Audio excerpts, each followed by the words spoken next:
Awalnya Jeffrey ini hanya berniat untuk mengambil handphone milik Elvina saja. Namun saat kekasihnya itu sudah sampai di rumah kontrakannya tersebut, tiba-tiba ia mengajak Elvina untuk pergi ke dapur dan mengajaknya melakukan hubungan dewasa layaknya suami istri. Permintaan tersebut tentu saja ditolak oleh gadis cantik itu. Mendapat penolakan dari kekasihnya, Jeffrey menjadi sangat kesal sehingga ia pun mendorong tubuh Elvina hingga kepalanya terbentur lantai dan pingsan.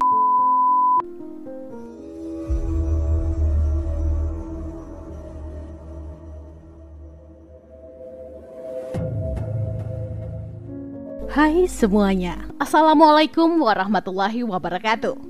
Kembali lagi di YouTube channel saya, Lembaran Cerita. Semoga kabar kalian semua sehat selalu dan pastinya diberi kebahagiaan dalam menjalani hidup. Di video kali ini saya akan membahas tentang sebuah kasus yang terjadi di Indonesia, tepatnya di Medan. Nah, seperti apa kasusnya? Yuk langsung kita bahas. Seorang gadis cantik yang bernama Elvina, berusia 20 tahun dan tinggal di Jalan Pukat 4 Medan. Untuk memenuhi kebutuhan sehari-hari, ia bekerja di salah satu salon kecantikan yang berlokasi tidak jauh dari rumahnya. Selama ia bekerja di salon tersebut, Elvina ini ternyata sempat berkenalan dengan seorang pria yang bernama Jeffrey. Perkenalan di antara keduanya berawal dari sosial media, tepatnya Facebook. Seiring berjalannya waktu, perkenalan keduanya pun menjadi semakin dekat ketika mereka terus berkirim pesan melalui Facebook. Sampai suatu ketika, mereka berdua akhirnya memutuskan untuk bertemu. Dan benih-benih cinta di antara keduanya pun tumbuh hingga akhirnya Elvina dan Jeffrey memutuskan untuk menjalin kisah asmara. Sedikit informasi aja ya teman-teman, Jeffrey adalah seorang laki-laki berusia 22 tahun dan tinggal di sebuah rumah kontrakan yang berlokasi di Kompleks Cemara Asri, Deli Serdang, Medan. Menurut rekam jejak kriminal di kepolisian, ternyata Jeffrey merupakan seorang mantan narapidana kasus pencabulan anak yang pernah ditangkap tahun 2016 silam. Namun karena wabah virus COVID-19 yang sedang melanda negeri kita pada tahun 2020, Jeffrey dibebaskan dan mendapatkan program asimilasi dari pihak pemerintah setempat. Kemudian setelah bebas dari penjara pada tahun 2020 itu, ia mulai menjalin cinta dengan Elvina.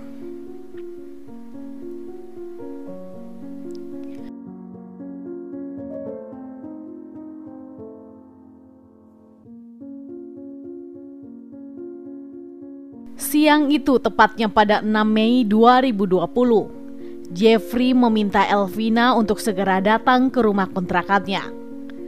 Saat itu Jeffrey juga sempat meminta bantuan kepada seorang temannya yang bernama Mikhail untuk mengantarkan Elvina ke rumahnya. Mikhail sendiri berusia 22 tahun dan merupakan teman satu sel Jeffrey di penjara, yang juga merupakan mantan narapidana kasus pencabulan. Setelah dimintai bantuan oleh sahabatnya, pada pukul 13.30 siang, Mikhail dan Elvina berangkat menuju ke rumah Jeffrey. Awalnya Jeffrey ini hanya berniat untuk mengambil handphone milik Elvina saja.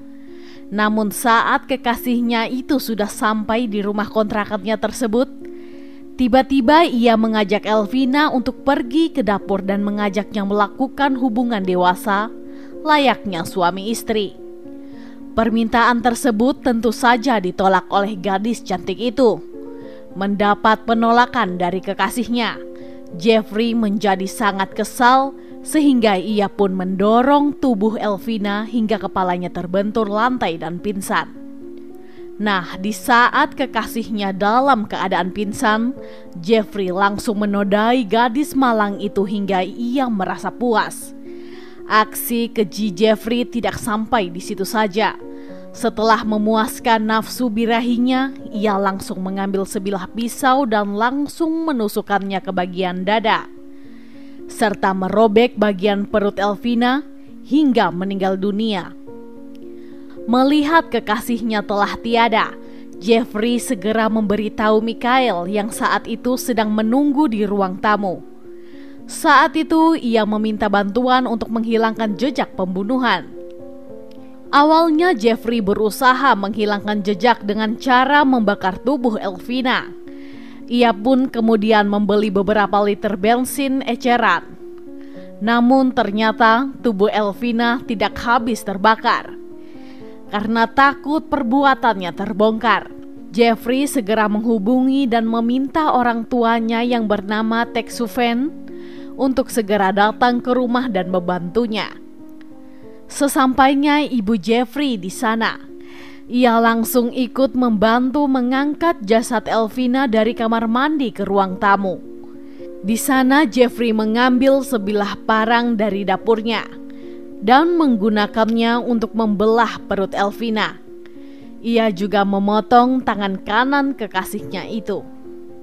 Melihat aksi anaknya, ibu Jeffrey yakni Teksuven langsung mengambil sebuah kardus dan lakban dari dalam gudang. Kemudian memasukkan potongan tubuh Elvina ke dalamnya. Awalnya Jeffrey memesan sebuah taksi online untuk membuang kardus berisi potongan tubuh tersebut. Namun ketika taksi yang dipesan datang, tiba-tiba bungkusan yang dibuat oleh ibunya itu robek dan darah pun berceceran. Karena takut aksinya terbongkar, mereka pun membatalkan taksi online itu dan hanya membayar ongkosnya saja. Di tengah kegalauan yang melanda, Jeffrey dan ibunya mulai mengintimidasi Mikhail dan memaksanya untuk menjadi dalang dalam kasus ini. Ia juga dipaksa untuk membuat surat guna meyakinkan bahwa seluruh rangkaian pembunuhan tersebut adalah ulahnya. Yang lebih parahnya lagi, Mikhail juga dipaksa untuk meminum cairan serangga dengan tujuan agar seolah-olah kasus ini terlihat seperti kasus pembunuhan dan bunuh diri. Mikhail yang terus-menerus menolak untuk dikambing hitamkan sebagai tersangka membuat Jeffrey malah menjadi nekat. Ia kemudian memukul bagian wajah Mikhail dengan menggunakan sebuah martil dan meneguhkan cairan baygon ke mulut Mikhail. Setelah itu Jeffrey mengabarkan kepada orang tua Mikhail jika anaknya telah tewas bunuh diri setelah membunuh Elvina. Mendengar pernyataan itu, orang tua dari Mikhail langsung melaporkan kasus ini kepada pihak kepolisian agar segera datang ke TKP guna penyelidikan lebih lanjut. Ketika polisi datang ke rumah Jeffrey pada pukul 19.00, berdasarkan laporan awal, pembunuhan itu diduga dilakukan oleh Mikhail dengan motif asmara yang tidak direstui. Diduga Mikhail ini membunuh Elvina terlebih dahulu, baru kemudian berusaha untuk menghabisi nyawanya sendiri dengan meneguk cairan serangga. Dugaan ini juga diperkuat oleh secarik surat yang ditemukan oleh pihak kepolisian di TKP. Di dalam surat tersebut, Mikhail menuliskan bahwa saya sangat mencintai Elvina, sehingga saya membunuhnya karena pihak keluarganya tidak merestui. Saya mau bunuh diri saja.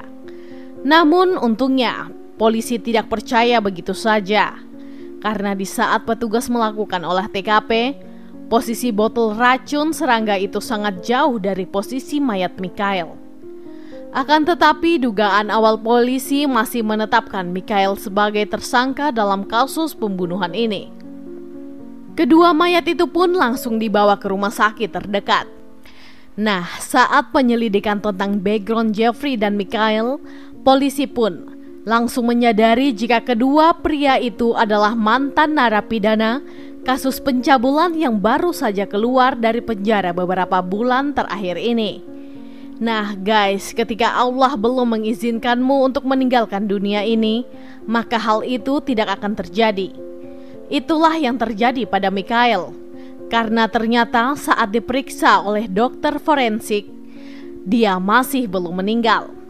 Setelah dirawat di rumah sakit, akhirnya Mikhail pun sadar dan langsung menceritakan seluruh kronologi kejadian yang sebenarnya kepada pihak berwajib.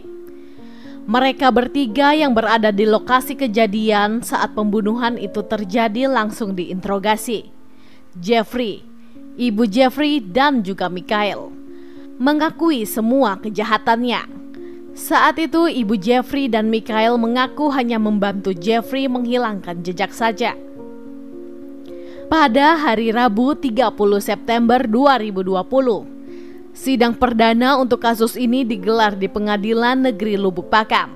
Majelis Hakim Pengadilan Negeri Lubuk Pakam memutuskan bahwa ketiga pelaku yakni Jeffrey, Mikhail, dan T. Suven dijerat dengan pasal berlapis yakni 340 KUHP tentang pembunuhan berencana dan pasal 338 KUHP tentang pembunuhan dengan hukuman 20 tahun penjara. Demikian kasus yang bisa saya ceritakan untuk hari ini. Gimana nih menurut pendapat kalian? Silahkan sampaikan pendapat teman-teman di kolom komentar. Dan semoga dengan adanya video ini kita bisa belajar untuk lebih waspada dan selalu berhati-hati dalam menjalani hidup.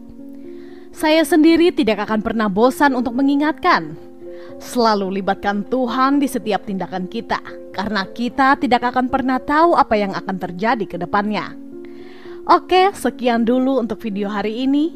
Mohon maaf jika ada salah dalam tutur kata. Dan jika menurut kalian channel ini bermanfaat, mohon supportnya dengan cara mengklik subscribe, like, komen, dan jangan lupa untuk menyalakan tombol notifikasinya agar kalian tidak ketinggalan saat kami upload video terbaru. Sampai jumpa di video selanjutnya. Bye.